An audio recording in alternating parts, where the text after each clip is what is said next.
Гродзенская вобласць. Гродзенская вобласць знаходзіцца на захадзе нашай краіны.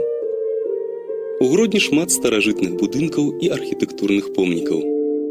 Знакамітая Калошская або Барысаглебская царква стаіць над Нёманскай кручай з 12 стагоддзя. Цэнтр старога горада ўпрыгожвае фарны касцёл, а на яго вежы уладкаваны куранты, па якіх і сёння гродзенцы звяраюць час. Помнікі архітэктуры Гродзеншчыны носяць у асноўным абарончы характар. Гарады ўзнікалі каля ўмацаванага замка і, акрамя таго, акружаліся кальцом абарончых збудаванняў для стрымлівання набегаў крыжакоў. Лідскі замак быў закладзены ў 1323 годзе. Ён і зараз велічны і прыгожы.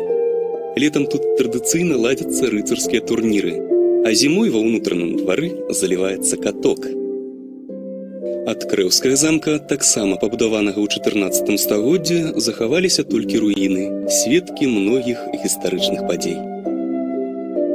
Велічна ўздымаецца над зямлёй і руіны Навагрудскага замка, нагадваючы беларусам пра іх гісторыю.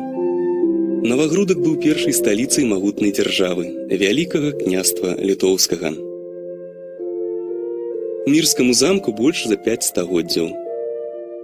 Гэты помнік архітэктуры 16 стагоддзя ўключаны ў спіс сусветнай культурнай і прыроднай спадчыны. Сёння Мірскі замак – адзін з важных турыстычных аб'ектаў Беларусі. Тут праводзяцца музычныя вечарыны і фестывалі мастацтваў.